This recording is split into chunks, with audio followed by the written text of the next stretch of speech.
This book teaches you how to start investing and making money in the stock market.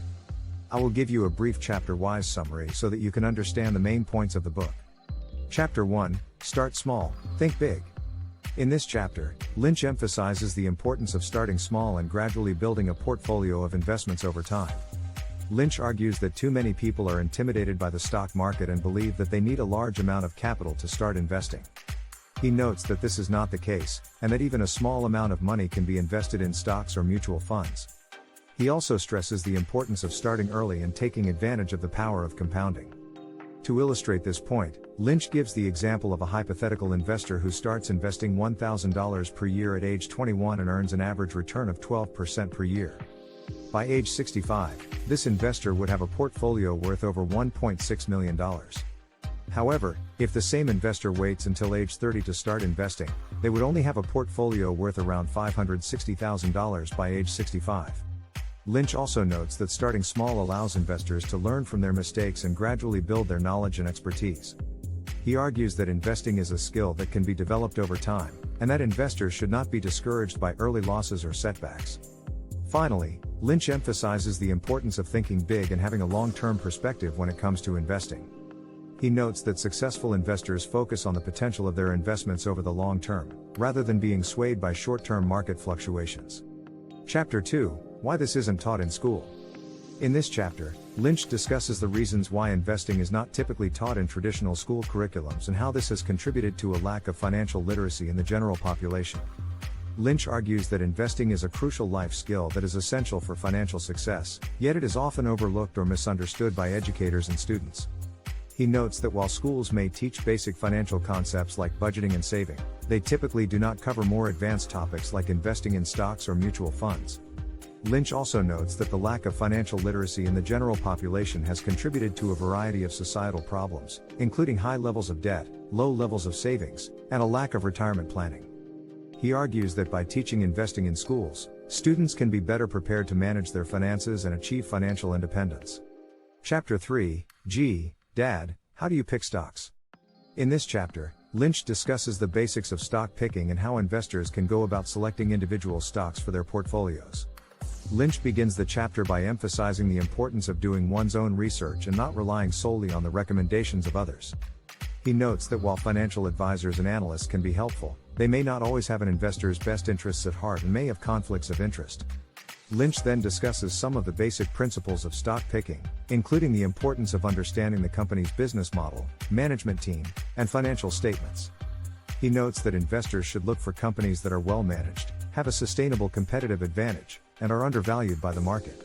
To illustrate these principles, Lynch gives the example of his investment in Hanes, a company that he believed was undervalued by the market due to its association with the declining textile industry.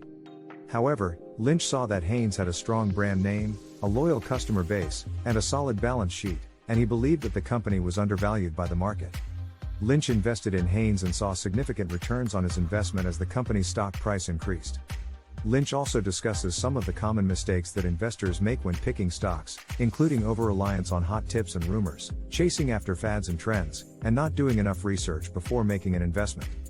He notes that successful stock picking requires discipline, patience, and a willingness to do one's own research and analysis. Finally, Lynch discusses the importance of diversification and the benefits of investing in a portfolio of stocks rather than just a few individual stocks. He notes that diversification can help to reduce risk and increase the potential for long-term returns. Chapter 4, Stalking the 10-Bagger. In this chapter, Lynch discusses the concept of finding stocks that can increase in value tenfold or more, also known as 10-baggers, and how investors can identify these types of stocks.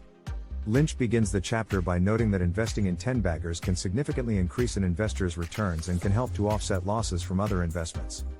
He notes that while 10-baggers are rare, they can be found by focusing on companies that have a strong growth potential, a solid business model, and a management team that is capable of executing on their plans.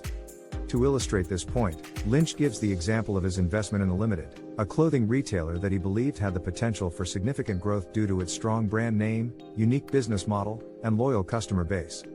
Over time, the Limited became a 10-bagger for Lynch, as its stock price increased more than tenfold.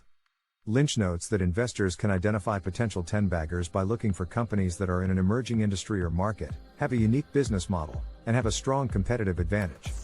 Lynch then discusses some of the common misconceptions about 10-baggers, including the idea that they are always high-risk investments. He notes that while investing in growth stocks can be risky, investors can mitigate this risk by focusing on companies that have a solid financial position and a strong management team. Finally, Lynch emphasizes the importance of patience and a long-term perspective when investing in 10-baggers. He notes that while it can take several years for a company to become a 10-bagger, the potential returns can be significant for patient investors. Chapter 5, Sharks and Dolphins. This chapter compares two types of investors in the stock market, the sharks and the dolphins. The sharks are professional investors who have access to information that the average investor does not. They have teams of analysts who research companies and provide them with insights and data that the general public does not have access to. The sharks use this information to gain an edge in the market and make profitable trades. On the other hand, the dolphins are individual investors who do not have access to the same level of information as the sharks. They rely on public information, such as company financial reports, news articles, and industry trends, to make investment decisions. Lynch explains that it's important for individual investors to recognize that they cannot compete with the sharks on the same level. Instead, they should focus on their strengths as dolphins, which include the ability to be patient and take a long-term view of investing. Lynch gives the example of his experience investing in the coffee company Dunkin' Donuts. In the 1990s, Dunkin' Donuts was struggling, and many professional investors were selling their shares. However, Lynch saw potential in the company and decided to hold on to his shares. Over time, Dunkin' Donuts turned things around and became a profitable investment for Lynch. Chapter 6, Stocks and Their Value. In this chapter, Lynch explains how investors can determine the value of a stock and make informed investment decisions. Lynch emphasizes that the price of a stock is not necessarily an indicator of its value. A stock may be expensive but still undervalued, or it may be cheap but overvalued. To determine the true value of a stock, investors need to analyze the company's financials, growth potential, competitive position, and industry trends. Lynch gives the example of Walmart, a company that he invested in early in its growth. At the time, many investors thought Walmart's stock was overpriced, but Lynch saw the company's potential for growth and recognized that its stock was undervalued. Over time, Walmart became a highly profitable investment for Lynch. Another example Lynch gives is the pharmaceutical company Pfizer. Lynch recognized that Pfizer had a strong pipeline of new drugs in development, which gave the company a competitive advantage in the industry. Despite short-term fluctuations in the stock price, Lynch held on to his shares in Pfizer for many years, and the company's long-term growth paid off for him.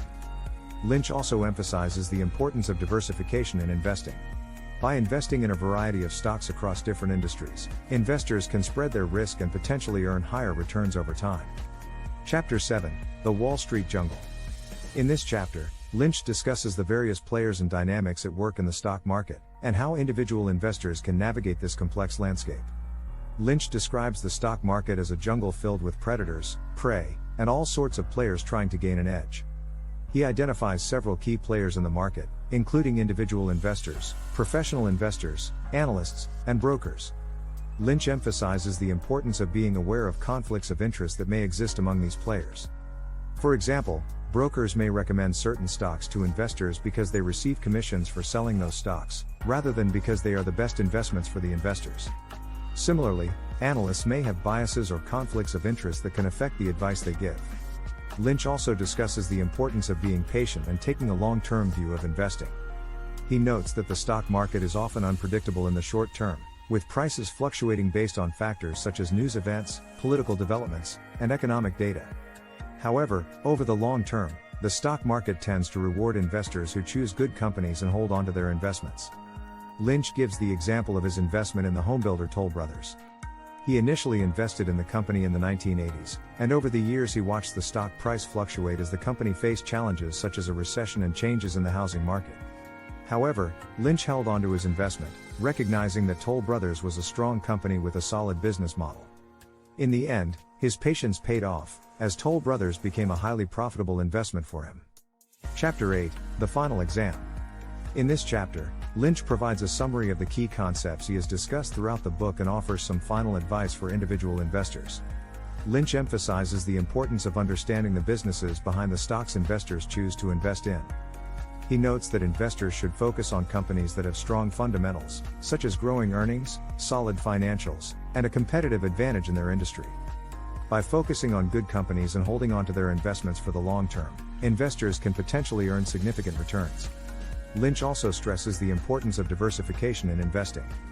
By investing in a variety of stocks across different industries, investors can spread their risk and potentially earn higher returns over time.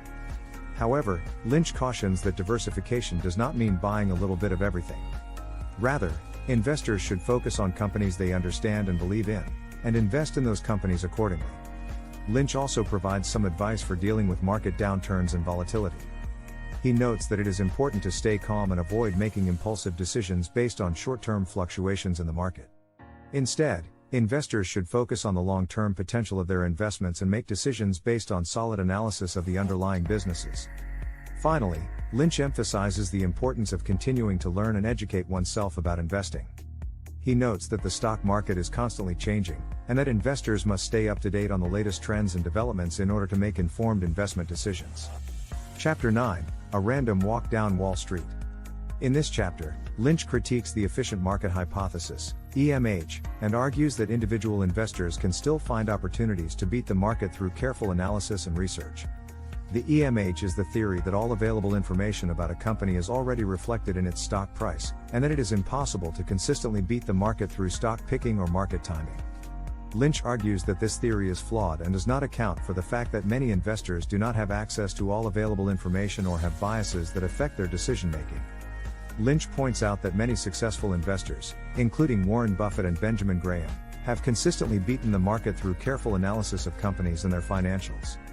He argues that individual investors can still find opportunities to beat the market by doing their own research and analysis, and by focusing on companies they understand and believe in. Chapter 10: A View from the Ivory Tower. In this chapter, Lynch discusses the role of academic research in the field of investing and how it can be applied by individual investors. Lynch notes that many academic studies focus on statistical analysis of large amounts of data, which can be difficult to apply in the real world. However, he also points out that there are many valuable insights that can be gleaned from academic research, such as the importance of diversification, the benefits of low-cost index funds, and the potential for small-cap stocks to outperform large-cap stocks over the long term. Lynch also discusses the role of behavioral finance in investing. This field of study looks at how human psychology and emotions can influence investment decisions, and Lynch argues that understanding these factors is crucial for successful investing. He notes that investors often make irrational decisions based on fear or greed, and that avoiding these emotions can be difficult but is important for making sound investment decisions. Lynch also discusses the importance of sticking to a strategy and avoiding market timing. He notes that trying to time the market based on short-term fluctuations is often a losing proposition, and that investors should instead focus on the long-term potential of their investments. Finally, Lynch emphasizes the importance of individual investors taking responsibility for their own investments and not relying solely on financial advisors or other experts. He notes that while financial advisors can be helpful, they may not always have an investor's best interests at heart and may push products that are not necessarily in the investor's best interest.